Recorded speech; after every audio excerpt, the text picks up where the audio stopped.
like to share these recordings with you.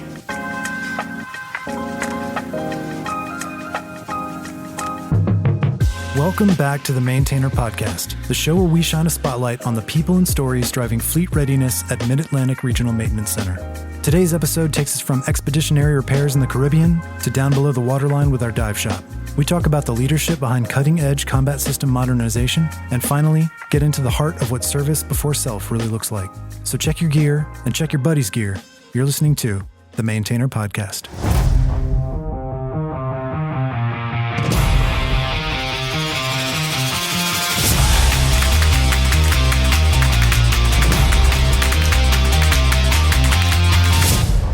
To start things off, I'll turn it over to Commanding Officer Captain Dan Hemminger. Recently, the Navy announced the reconstitution of Shore Intermediate Maintenance Activity, or SIMA, Norfolk. It's a move that reflects where we've been and where we're headed as a maintenance enterprise. Captain Hemminger joined us to talk about what this change means for MARMC, our workforce, and how we continue our mission of fixing ships. Over to you, Captain Hemminger. Good morning, Team MARMC, and welcome to the Maintainer Podcast. We've kicked off the new year with a bang, leaving 2025 in the rearview mirror. 2026 promises to be a challenging year, but I have the utmost confidence that this team will meet each task and mission requirement with the steadfast commitment and professionalism that I've witnessed every day since taking command. I'd like to reserve some time here to talk to you about a critically important organizational change being executed by MARMC. In December, our CNO directed the establishment of two new Shore Intermediate Maintenance Activities, or SIMAs, one in Norfolk and the other in San Diego, by June 1st, 2026. These will be standalone commands with a strategic focus on enhancing fleet readiness and developing sailor self-sufficiency through hands-on technical training. The reconstitution of SIMAs is a critical element and the cornerstone of CNO's broader effort to build and sustain a battle-ready force. Last month, our ISIC, Commander Navy Regional Maintenance Center, directed the establishment of transition teams in Norfolk and San Diego. Those teams include departmental leadership and subject matter experts from throughout the command who are well underway executing a detailed plan of action and milestones in order to meet the overall objective of establishing a standalone SIMA by June 1st of this year. As we progress towards the ultimate goal, we must remain focused on the guiding principles of this transition. We must prioritize mission effectiveness and sailor development over efficiency. The organizational design must support the primary goal of training sailors, restoring technical competence, and building self-sufficiency. We've got a great episode lined up for you today with more interesting topics featuring some of our very own heavy hitters, including an exclusive interview with two of our very own Navy deep sea divers from the MARMC Dive Locker. They're going to share some incredible insights into their critical work below the waterline. Thank you for tuning in. Stay safe, stay focused, and thanks for your unwavering dedication and selfless execution of our mission of making ships ready. CO out. Thanks, Captain, for helping us better understand how this evolution strengthens our ability to support the fleet today and into the future. Let's rewind to December of 2025. 9 sailors from MARMC board a plane bound for the Caribbean, carrying tools, expertise, and a mission to support USS Jima and USS San Antonio. These repairs weren't happening pierside in Norfolk. They were conducted during Operation Southern Spear, a Department of War-directed mission focused on disrupting drug trafficking and defending the homeland. Helping to lead that effort was Lieutenant Commander Spicer, who reminds us that in today's Navy, there's no distance too far and no job too complex for the talent at MARMC to tackle. And now I'll hand it over to Public Affairs Specialist Oscar Pope. Lieutenant Commander Spicer, thank you for joining us here today on the Maintainer Podcast. We got you here to talk about the mission that you guys undertook during Operation Southern Spear down in the Caribbean, some repairs that took place. And we want to talk about how you did that during a Department of War-directed mission to disrupt drug trafficking and protect the homeland. But before we get into these 3 sections, tell us a little bit about yourself. I enlisted in the Navy back in May of 2000, spent 14 years as a nuke on carriers, commissioned via the LDO program, went to the surface repair side once I commissioned, did a tour as a DCA on an LPD. Since then, I've done Chang on LCS, Chang LSD, done a tour at InServ. That's about it. Was the last LDO they sent through department head school. in order to be a TAO. So I got the SWO side of that aspect. So that was a very challenging school, and it was fun, and I learned a lot in that one that made me realize a lot of things about the Navy and kind of put me into a little bit more of a SWO mindset with an engineering kind of drive. That's a strange mix. Yeah, it is. It is. So how long have you been ship repair officer here at MARMC? I've been here since June of 22. So yeah, roughly like 18 months, give or take. And you're getting ready to transfer somewhere else pretty soon. Yes, I leave in April, May timeframe of this year to go to USS Essex to be the chief engineer on board there out of San Diego. They will be thrilled to have you. I appreciate it. You've done amazing things here for MARMC so far. All right, so let's dive right into it. I know we talked before, we conversed via email, and you mentioned that distance and complexity aren't limiting factors. So how do you prepare the team of 9 sailors with civilian support? How do you prepare them to tackle such a major structural repairs thousands of miles from their home port here in Norfolk? A lot of it's communication that we get. We get from the ship, what do they need? What equipment? Will they be able to provide? Vice, what do we need to take with us? For instance, you mentioned Hull Branch. Brian Myers, the civilian APS there, does a fantastic job of looking at the job, scoping it out, briefing our guys what they need to do, along with Lieutenant O'Neill and the HGC Baker and Chief Potts, who were the 2 that went over for that. So with them and then Jamie and those guys, they have a really good idea that once they get there, what's the scope of the job already, and then communicating with the ship to set everything up for us really expedites and assists us in getting the job done quickly and efficiently. Yeah, and these jobs that you mentioned, I understand they were related to like what the plenum bulkheads, bolted access points, and bulwark doors. Explain to the listeners what were the extent of those repairs and what does it mean?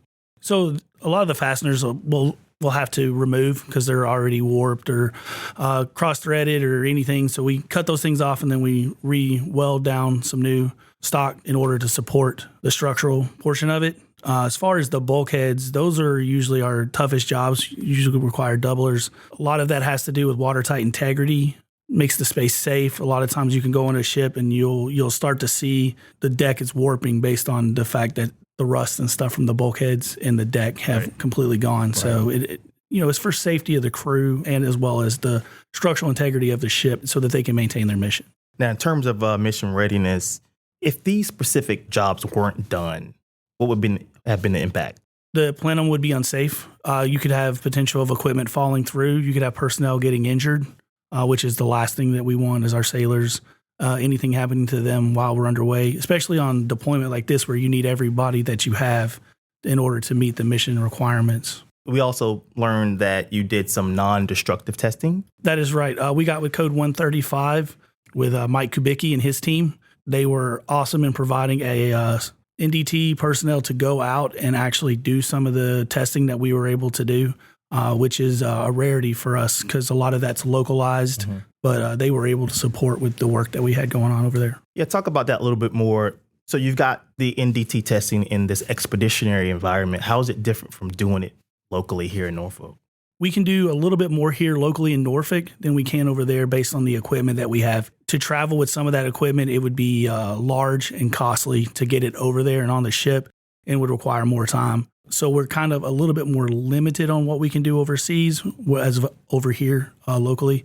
But for what we needed for this one, we were easily able to meet that mission. Yeah, like you said before, there were absolutely no limiting factors. None. Glad you were able to pull that off, you and your team. So describe to me about this close coordination. And I'm throwing up air quotes because close coordination is something that a lot of people don't understand the extent of it. When you're here locally in Norfolk and you have ships out thousands of miles away, close coordination will probably be an understatement. Yes. So talk to us about that coordination that you had with the ship's force. That was all via email and phone calls. Whenever they could get somewhere and we could reach out and actually get the extent of what we needed. Some of that, too, is with the jobs that they write. If it's not very detailed, it kind of leaves it up in the air what we have to do. So then making those phone calls, those emails to get more clarification so that we can do it, which a crew that is already functioning, that their mindset is drug ops, like you said, was supporting maritime missions out there. Whereas we're kind of like, okay, we're coming out here to help you. What do you need specifically? And that's where the communication portion came in. And these guys were already mid-mission. Yes. Already underway. And they were overtasked and, they were tired. So us coming in to alleviate that burden from them in order to help make these repairs was, I think, essential for them to be able to continue their mission. Absolutely. Be able to focus wholly on the mission without having to worry about things that you could have otherwise fixed. Yes. We'll talk about the civilian involvement at technical depth now. So MARMC is about 3,000 military and civilian personnel, roughly. So while the 9 sailors were on the front lines of this mission, your guys, what role did the civilian technical experts play? They provided the guidance that we would need it if we ran into let's say, for instance, we ran into the material or something, or the scope of the job wasn't the same and we needed to reach back and say, okay, hey, look, this is what we're seeing now. What do we need to do? So that technical guidance, that proficiency that our sailors don't necessarily have because they're only here temporarily. As we talk about, we're here for 3 years, whereas the civilians, they are the quintessential, the continuity. The continuity, there we go, thank you. The continuity that we need in order to do ship repair. I mean, between them and the sailors buying into We Fix Ships, I mean, it's extraordinary how they all work well together in providing the knowledge and the training that our sailors need to make our fleets better. Absolutely. We talk about the problem-solving mindset of the civilian workforce. So how did your civilian experts help train and mentor the sailors who are deploying for these rapid response missions? OJT. I think that's a lot of it is they get it in the shops and they get it on the ships. Like I mentioned, Chris Armbruster and Jamie and Brian Myers, along with Mike Kubicki and all those. I mean, Sam Landis over in the inside machine, who wasn't really involved in this, just providing that training with the sailors because they're all prior chiefs, senior chiefs, prior enlisted who understand what needs to happen on the ships and how to get our sailors ready to go support that. Definitely some salt there. There is a lot of salt there. Yeah, absolutely. Let's jump into the strategic impact and a look into the future. So this mission obviously supported the president's priorities for homeland defense. How does having a mobile maintenance capability directly impact the success of anti-drug trafficking operations? Oh, it's essential. If we can go over there and make the repairs, we allow our ships to stay longer. They can go out and do more missions. They can support whatever missions we need. Again, just making those repairs to keep them out there as long as possible is essential to, I guess, that's the success of all of our missions. Right. So if, say you got your 9 guys out there and they're doing their mission and they're getting exhausted, is there a backup team that could possibly go out? Again, you mentioned we have 3,000 people. We can send other people out there. A lot of times we give those guys a little rest before they get out there because they know they're going to be hitting it hard. So they'll get a little bit of a break, and then when they get back, they'll get another one. But we do have personnel that we can always send as backup if the job requires more and more work. But again, a lot of that comes into the communication portion that if we realize that 9 people aren't going to be enough, we already have other people identified that we can send out to assist to make that as less stressful and make it more streamlined as possible. Now, I want to plug NAMPS here. How does NAMPS play in all this? NAMPS is their way of actually learning how to do their job, between rewinding a motor, which is a new one we started, to the hull branch portion of it, the welding, the brazing, to pump repair. That's a big one. Right. Watertight door repair. Every ship needs that. Absolutely. Especially with, most of your DCPOs are not engineering types. They're all TAD from other shops. So they don't really have that background. So having that repair capability on the fleet that we can send out as an alternate, that helps out a lot. That's amazing. So looking into 2026, how is MARMC evolving this training that you mentioned to ensure small specialized teams continue to fix ships wherever they are needed globally? Just getting people qualified. That's the big thing, is pushing the NAMPS program, making sure that they're meeting the requirements that they need so that we can build those teams. And at the same time, when they leave and they go back out to the fleet, now we've built that redundancy into the fleet so that now they're projected to do a lot better, be able to do a lot of these repairs on their own, so that now we're limited more to the eye-level repairs that are needed. Vice, hey, can you come fix, a couple valves or something that the ship could do? So if you want to leave us with some final thoughts, what do you leave us with? Well, I would say that fixing ships is a priority, and I think that MARMC as a whole has been an eye-opening experience for me, because before I got here, I was really unsure what MARMC really did, and I kind of, doubted a lot of what they do. But now that I see the greatness that's here and the people, the training that's involved, the leadership, I just want everyone to realize that I understand the ships, there's a lot of things they could do themselves, but we need to help them. The manning's not there. The manning's not here. but the knowledge is here that can assist those guys in the development of the fleet. And that's kind of like what I wanted to push, the training, the over the shoulders, a lot of that, in order to make the fleet better along with our sailors. Definitely glad that you finally become a believer in what we do here at MARMC. And I would say you definitely had a big part in that. I appreciate that. In our success here at MARMC. So obviously me and every listener out there wants to know, what's your favorite podcast? Oh, obviously the Maintainer podcast. Thank you, sir. Oh, you're very welcome. Whether it's structural repairs, non-destructive testing, or engineering reachback, this mission shows how sailors and civilians across MARMC form a single, mobile maintenance capability with strategic impact far beyond the shore in Norfolk.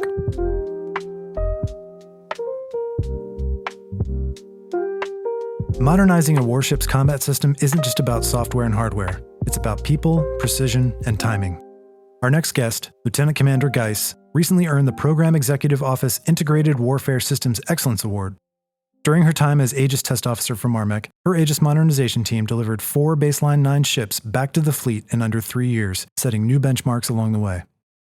Shaving off weeks from modernization timelines and pioneering virtualization that will defend future combat systems, this is what technical excellence in action looks like.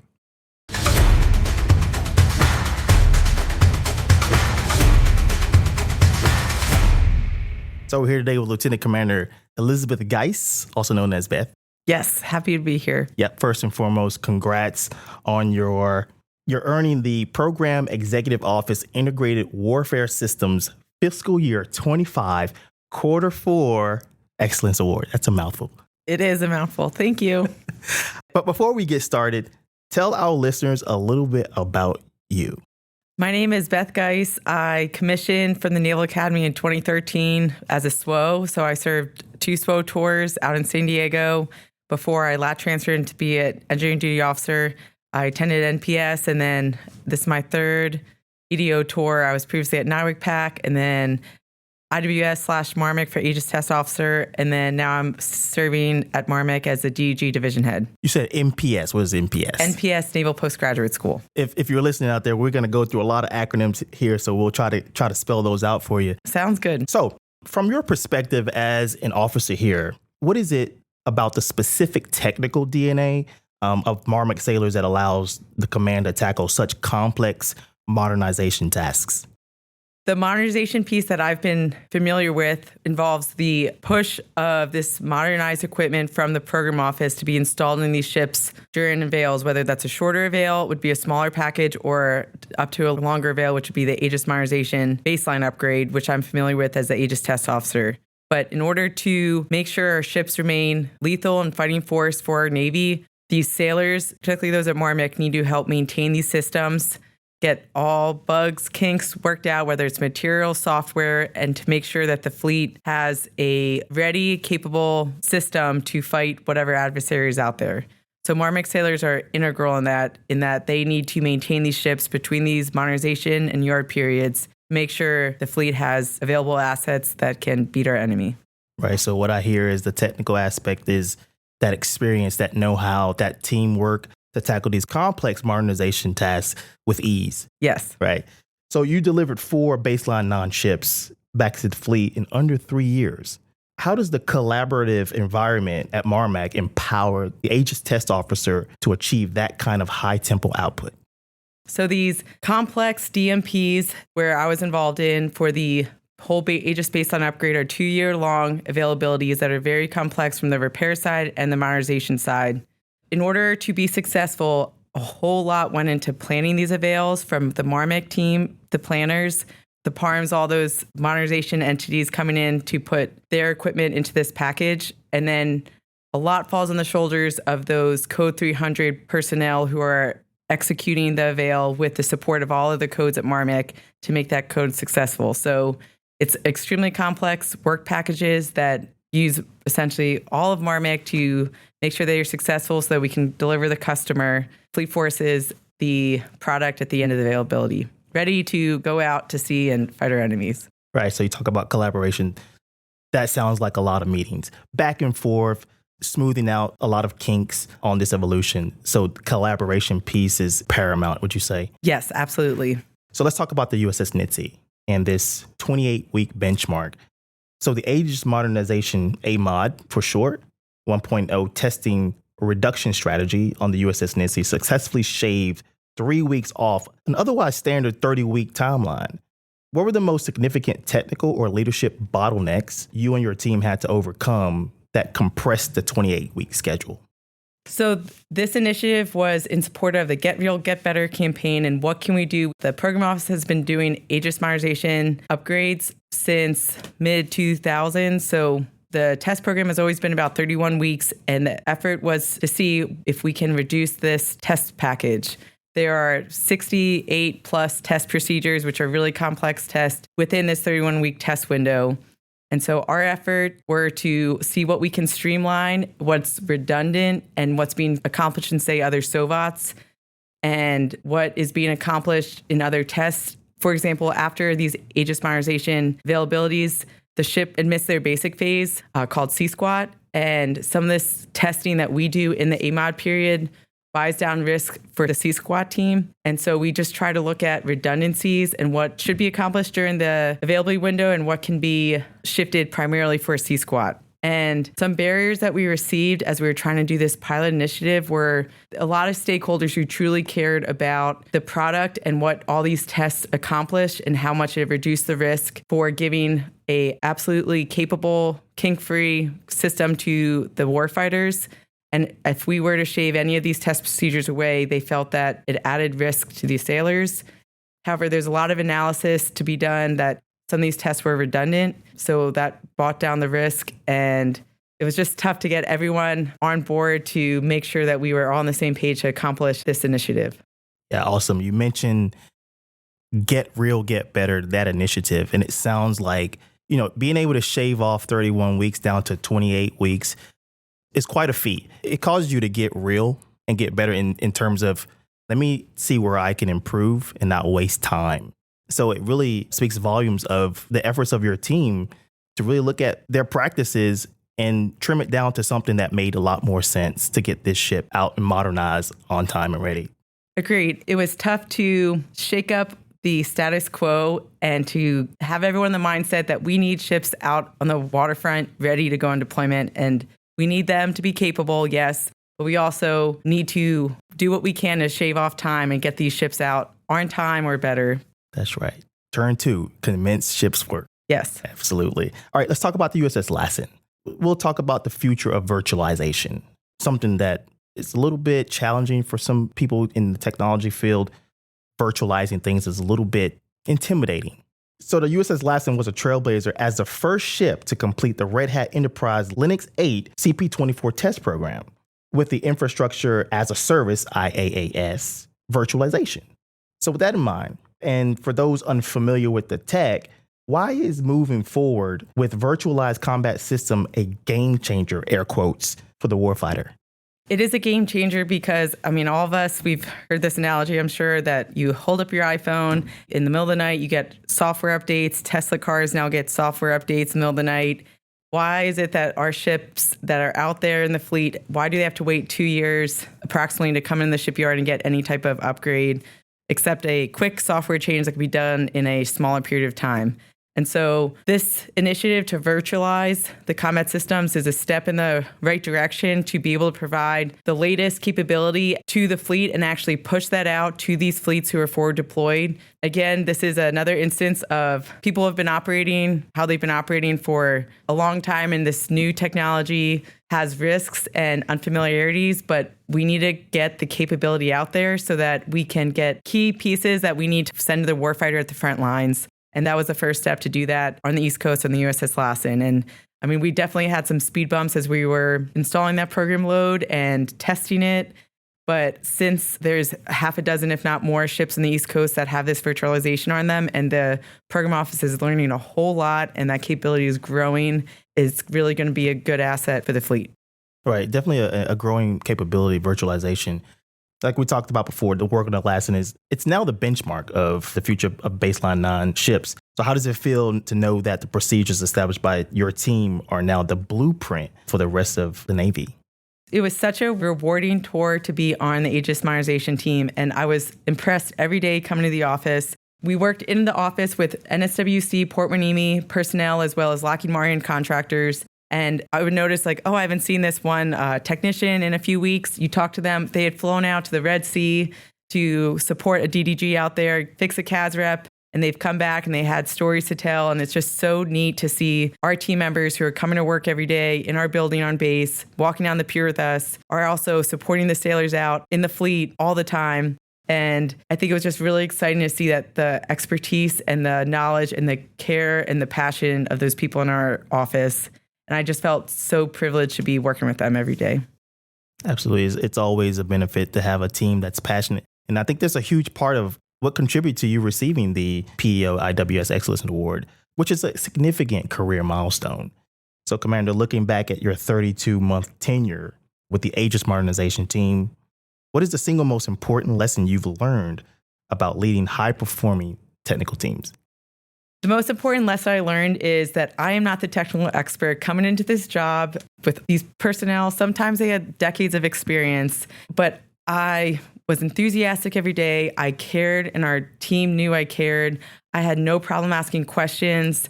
I had a great personnel I could go back and bounce ideas off of and get a good feel of where our team needed to go. So I just trusted our team and had great leaders around me. We made tough decisions sometimes and finished 4 avails, which was really exciting. Yeah, it's definitely humbling to be surrounded by a lot of talent, especially in leadership. I interview a lot of people and they talk about how humble they are to just be around such talented people. I definitely felt humble every day. Commander Geiss, thank you for being here. And I'll ask you one final question. Your favorite podcast? Of course, my favorite podcast is the Maintainer Podcast. Thank you. Congratulations, Commander Geiss. Stories like these are a blueprint for the future: empowered teams, smart risk-taking, and a culture that refuses to accept good enough when readiness is on the line.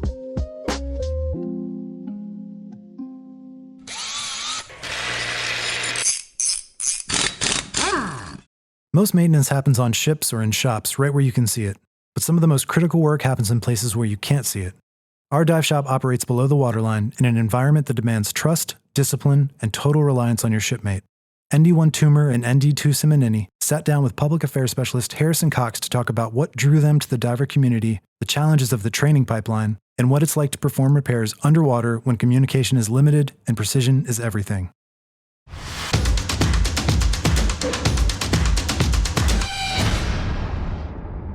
All right, everyone. My name is Harrison Cox, and I'm here with some of our Navy divers here at MARMC. Hello. Hey, how's it going? So if you just want to go around the room and just do quick introductions for everyone. I'll start. My name's ND2 Simonini. I've been a Navy diver for 2 years here at MARMC. I'm ND1 Toomer. I've been a Navy diver here for about a year now. How long would you guys say that you have been in the Navy? Well, I joined in 2014, October. So I just crossed 11 years this past October. Yeah, I joined the Navy in 2023. Went to boot camp and then to dive school, and was in dive school for pretty much the remainder of 2023. And then halfway through that summer, then I checked into MARMC. This is your first command? Yeah. And I mean, you've been in the Navy for just a little bit, right? Yeah, about to hit 2.5 years. Being a Navy diver, obviously is a pretty cool thing. Would you say a pretty small community in the Navy? For sure. What inspired both of you to become Navy divers? Well, for me personally, I had an older brother that was already in the Navy as a corpsman. And when I was in college, I wasn't really feeling the school thing. And my brother was actually trying to get into the DMT program. So that's the corpsman dive medical technicians. Oh, okay. So he was going through that process. So that's the only reason I even knew Navy divers were a thing. And I knew I wanted to join the Navy. And I just thought, all right, sounds cool. Let me do that. I had never even dove before in my life. Wow. Or swam laps in a pool. Like I could survive in the water, but I never even swam laps in the pool. So it was like a pretty big difference. Like it was a pretty big learning curve. For a little bit, yeah, but they have a pretty good program when you're depping into the Navy.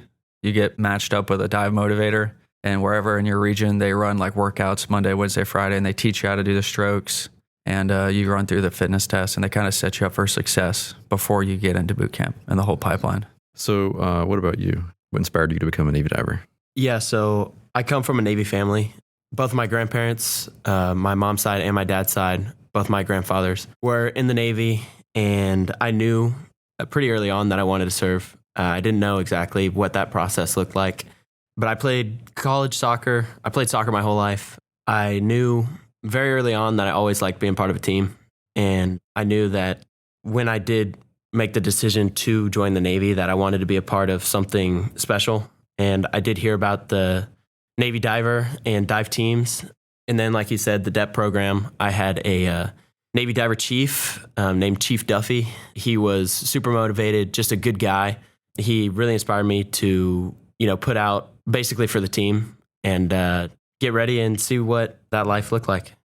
Being a Navy diver, you have to be very physically fit, and the training is pretty tough, right? So could each of you share your most vivid memory or the toughest single moment you both faced during the training pipeline to be a diver? Sure. So for me, it actually was in dive prep, which is where you go directly after boot camp in Great Lakes. And that's where most of the attrition really occurs. But there you have to tread water in like the deep end of a pool with scuba tanks filled with cement and a weight belt. And you have to do a specific procedure written out on a job sheet and the exact steps they tell you to while you're treading with all this weight, while instructors are like splashing you with water in your face. And I was pretty decent at like the land workouts and like push-ups, pull-ups, all that stuff. But when it came to treading with weight specifically, it wasn't really my strong suit.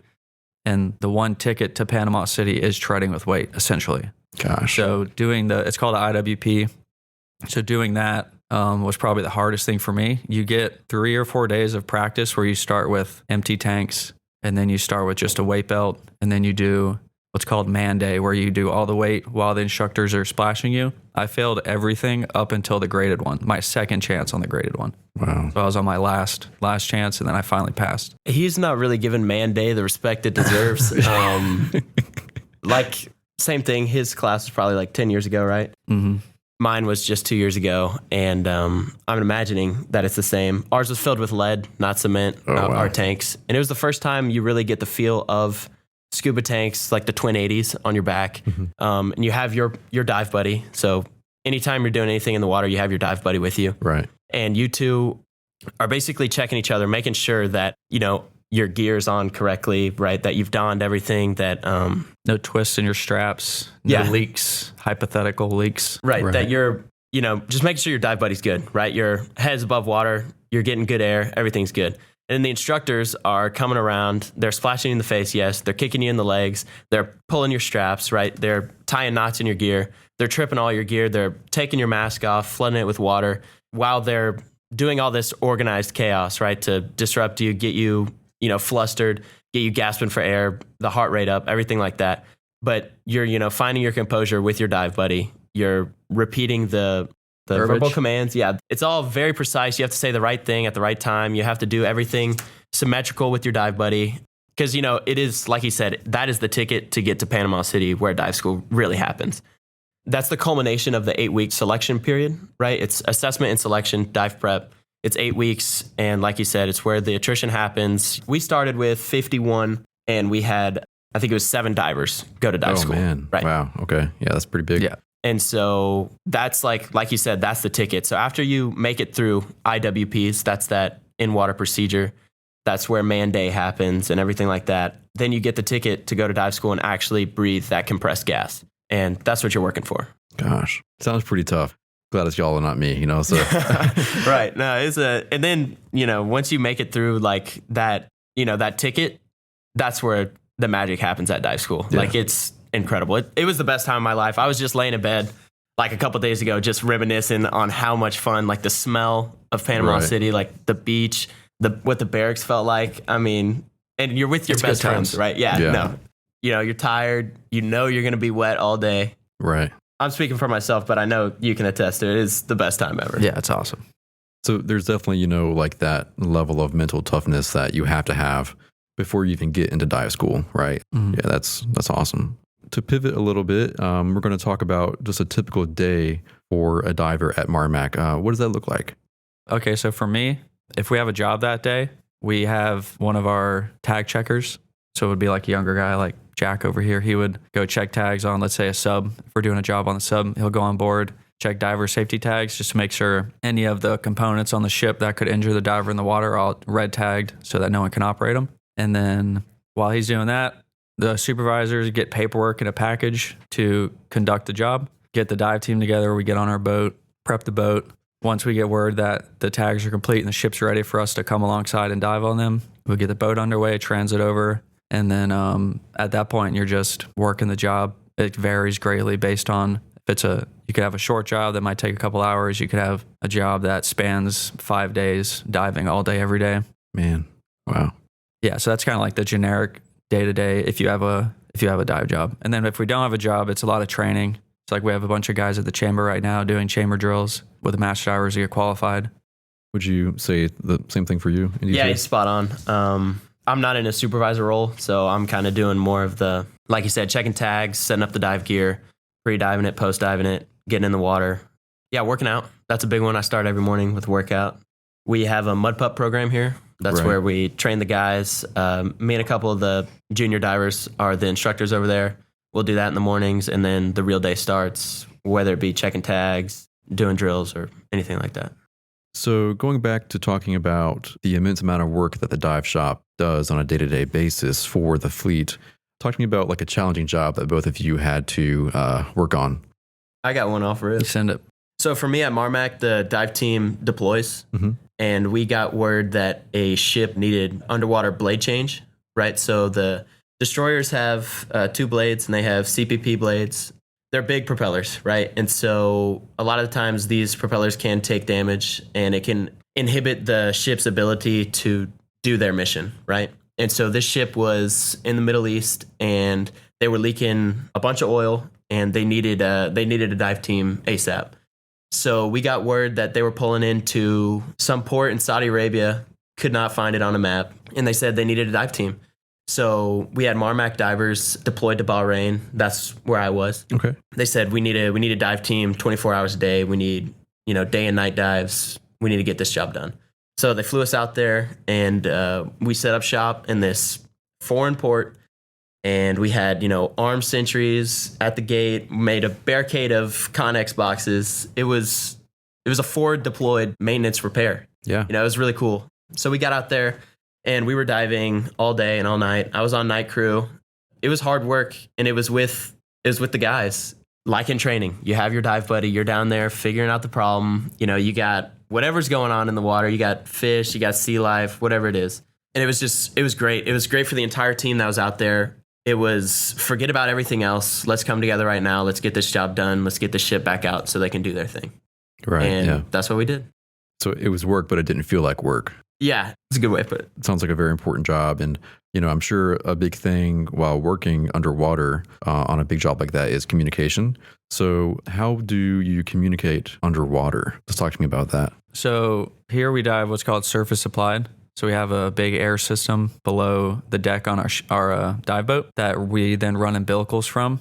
So we have 300-foot air hoses that also have a comms whip integrated into them that plug into a comms box in our dive boat, essentially. And then if we dive the helmet, or we dive, so KM 97 is the helmet we use, or we could dive Mark 20, which is just a face mask. But both of them have microphone assemblies and earphone assemblies that we plug the comms into that comes off our umbilicals. And so you can just talk like normal.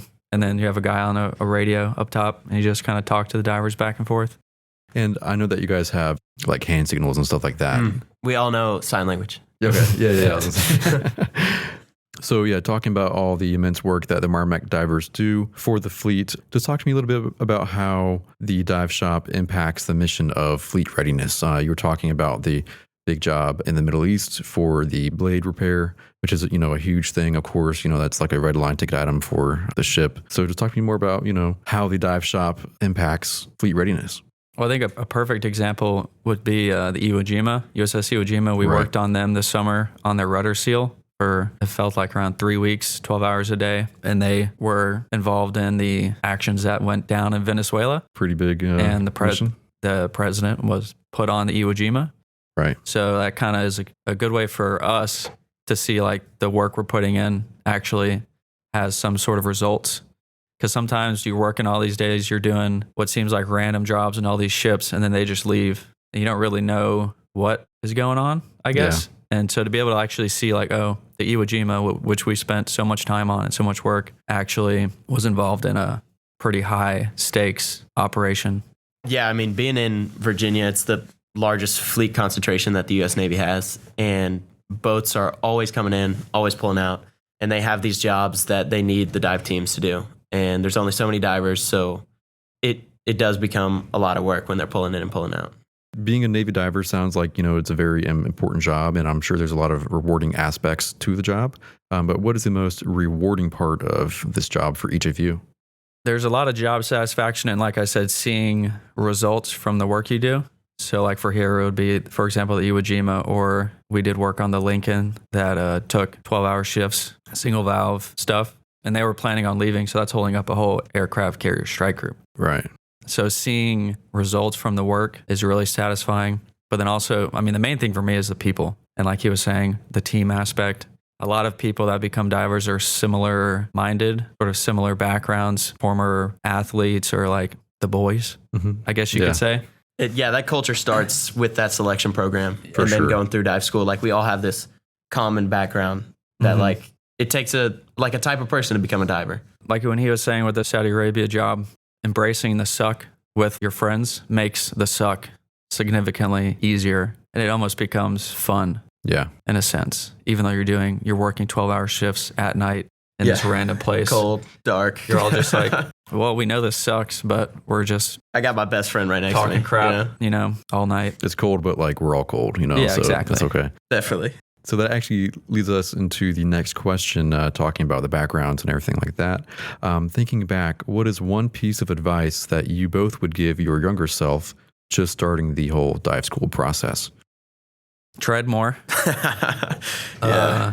For dive school, for me, it would be just to tread more. But what I would give myself advice would be actually when I got to my first command after everything would be to shut up, listen, and just do what people tell you to do, and don't have an opinion until you've earned the right to have an opinion. Right. Essentially, that's what my advice would be. What was your first command, by the way? Kings Bay. Okay. That's the Ohio class submarines. That's a base for them on the East Coast. Nice. Yeah. What about you, Indy Sue? I don't know. Take more pictures, really pour into the guys around you. I know that when I was going through the training pipeline, a couple of my friends just fizzled out, right?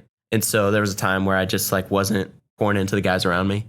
And so if I could go back and tell myself to do something, truly enjoy everybody that you're getting to go through this special time with.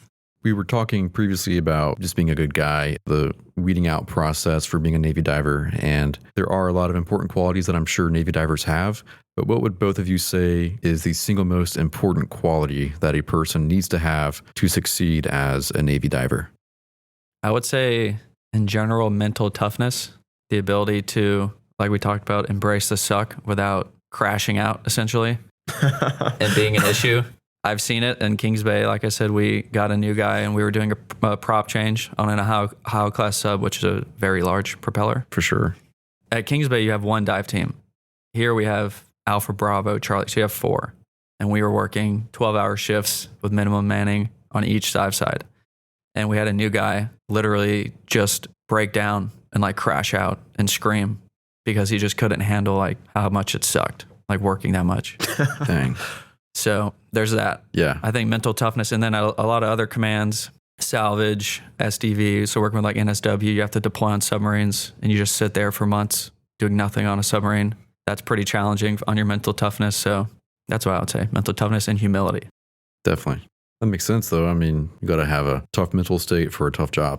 What about you? Yeah, trust. They got to be trustworthy and they got to be willing. You'd never want to leave service with someone you don't trust. Right. So you definitely want someone that's trustworthy, and then you got to have someone that's willing. Like he said, there's a job that needs to be done, whatever it is, if it's SDV, if it's mobile unit, if it's salvage or maintenance, there's a job that needs to be done, and only some are able to do it, right? So you really got to take that to the core, and you just got to want it. You really got to want it. Indy 1, Indy 2, thank you again for coming in. This was a pretty cool segment, I would say. I'm always a fan of the dive shop. We just want to showcase your story and your work that you guys do. So thank you again for coming in. Yeah, appreciate it. Thanks for having us. Of course.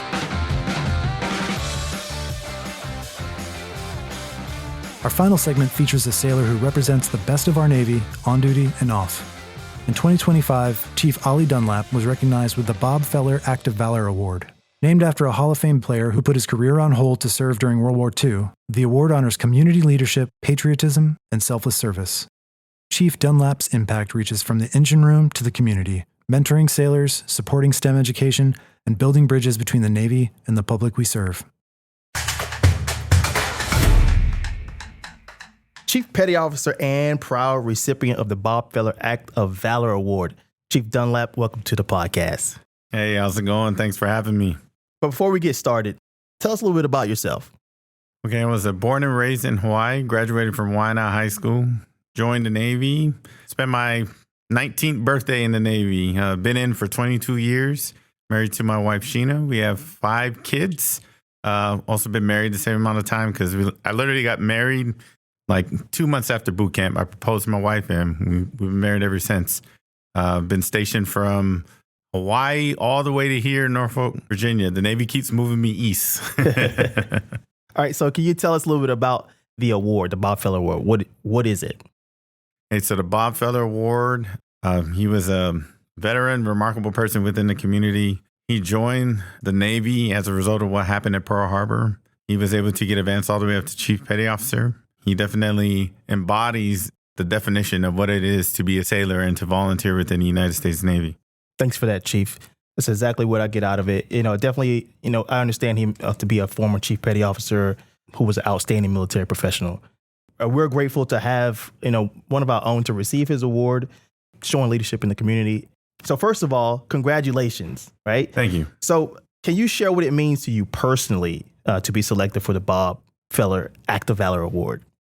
It's definitely an honor and a privilege to be considered for this award. Bob Feller is a remarkable person, sailor, and human being. So definitely this is a historic moment for MARMC, right? You being the first Chief Petty Officer here to receive this honor. How does that feel?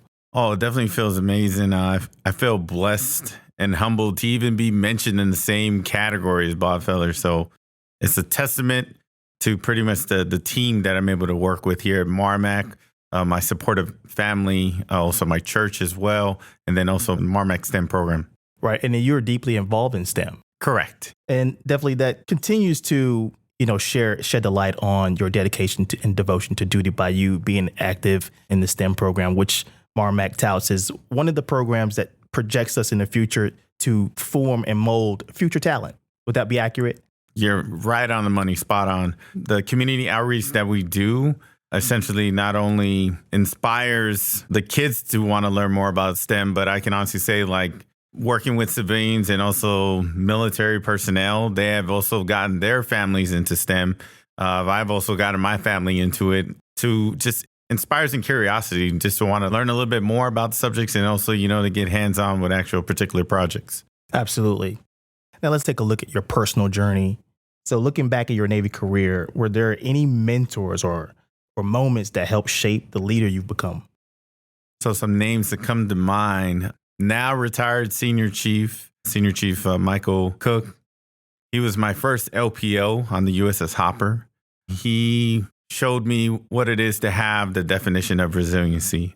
Not everyone is fortunate to be on a command that goes off without a hitch. It's pretty much like the next sailor up type mentality. I was placed in a position to where I was stationed aboard ship to where my first LPO got in trouble, like not even my first 6 months of being there. So he was actually my first LPO. I consider him to be my first LPO because he was the first one that showed me the true definition of leadership. So he's definitely a name that comes to mind. Yeah, you mentioned that your mentor redefined resiliency for you. What challenges have you faced along the way and how did you overcome them? Some of the challenges I have faced, I guess, would be reestablishing my relationship with my Lord and Savior, Jesus Christ. That's definitely a testament to a lot of my friends and family who continue to advocate for me in prayer. And through that, I think it definitely helped me to find a balance that I needed to have, not just in and out of uniform, but also at home and within the community as well. It's definitely having a relationship with that regard with your spiritual faith. It's a true testament of this award and why it was given to you. It seeks to point out individuals who embody the character of leadership and community service. Yes. Servant leadership. better said. So what messages do you hope other sailors, especially junior sailors and fellow chiefs, to take from your recognition? So every sailor or human being, you have the ability to leave a legacy wherever you're at, whether it be your place of employment, your school, or any type of community type of outreach program. You have that opportunity to inspire others to continue on a legacy for future volunteers to continue their service as well. Now let's look at your leadership and your legacy. So the chief community is built on a tradition of mentorship. How do you see this award inspiring future generations of chiefs specifically? Looking at the definition and the legacy of what Bob Feller left behind, it definitely motivated me to want to become a better person as a whole. And how I was able to do that was essentially just to kind of commit to just being of service every day and treating every day as, hey, I can only handle each task at a time, so I'm just going to continue to do that. Also in combination with trusting the partners and your sailors and civilian employees or your team as a whole, essentially, to trust that they're able to come through and you're all collectively able to work towards the same mission will definitely help you out as far as trying to figure out whatever goals you need to accomplish. And in that same vein, if there was one piece of advice that you would give sailors in aspiring leadership, what would it be? You got to grow every day. You got to shoot to learn something, whether it's learning from the good and bad examples that you see each and every day, but figure out a way to implement that into your everyday life. There's always like a fun-filled saying that I always like to incorporate, that no one likes to know it all. So if you're going to learn something, figure out a way to apply it to your life as well. So you shout out your mentor. Is there anyone else you'd like to thank for helping you along this journey?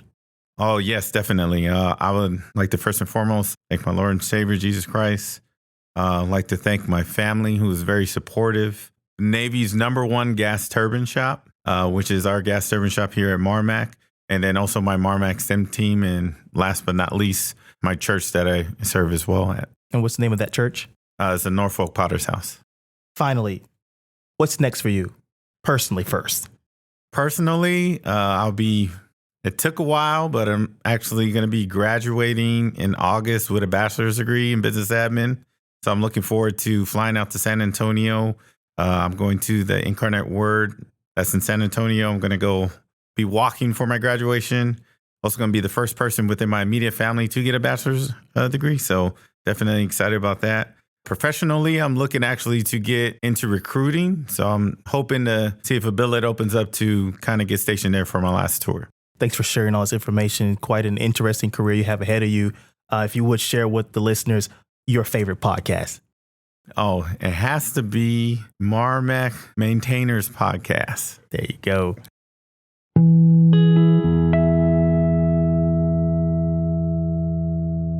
Thanks, Chief, for setting an example and for reminding us all we have the power to make a difference in our community. It shows up every day in how we lead, serve, and take care of others.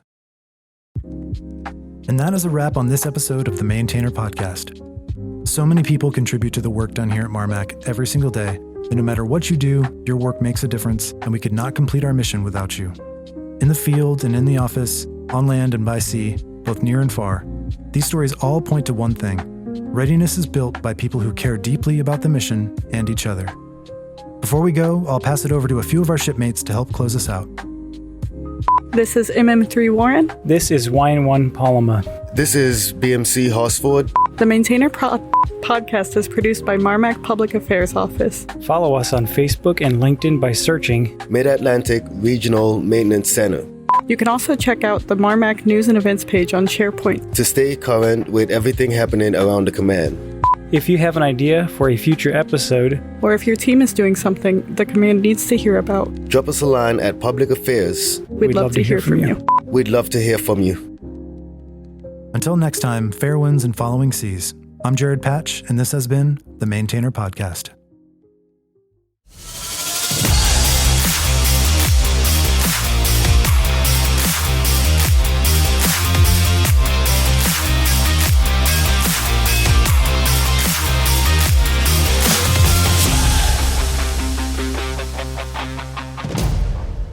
Yeah, man. Easy peasy, squeezy lemons.